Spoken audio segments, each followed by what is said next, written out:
If you're looking for something new for breakfast, these soft, buttery, creamy eggs are so good that my family calls them awesome eggs.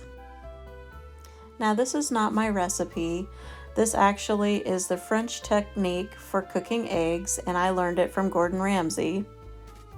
And I'm sure if he was watching this, he would say I probably did something wrong. But basically, the technique is you start out with your eggs and you don't whip them or anything. You put them in the pan with some cold butter. I like to use this copper bottomed pot. I find that it doesn't cook the eggs quite as quickly and it gives me more control, because one of the things that you have to do is stir this egg mixture so that it doesn't cook too quickly, and you take it on and off of the heat as it's cooking. This gives it that custard-like consistency. I like to make about 2 eggs per person that's going to be eating this, and usually I serve it on like a piece of toast, and 2 eggs seems to cover the toast pretty well.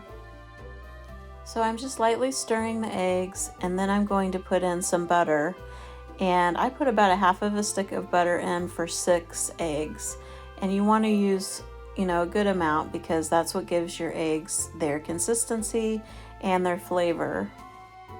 So basically you are slowly cooking these eggs like a pudding, taking it on and off the heat.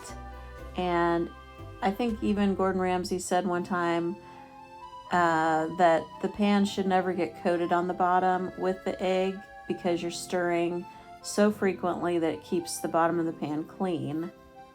That keeps the eggs moving and cooking, and yet gives them that creamy consistency and not ever getting dried out. Now, as you've probably heard me talk about before, my son is a very picky eater, and there are a lot of things that he can't have because of his allergies, but he loves eggs, and he often requests awesome eggs because he loves them so much.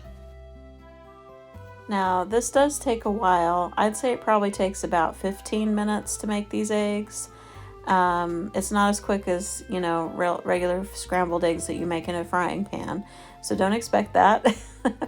But they're definitely worth it, and they taste really different. So it's worth trying once, even if you don't think you like eggs very well, because you might change your mind with this recipe. Now, Gordon Ramsay, he adds creme fraiche, which is like the French sour cream, about a tablespoon of that. But I like to add a tablespoon of cream cheese to ours because it just gives them that extra little creaminess. Also, don't forget to season with salt and pepper, but wait until they're done cooking before you do that. So try these awesome eggs out and let me know what you think.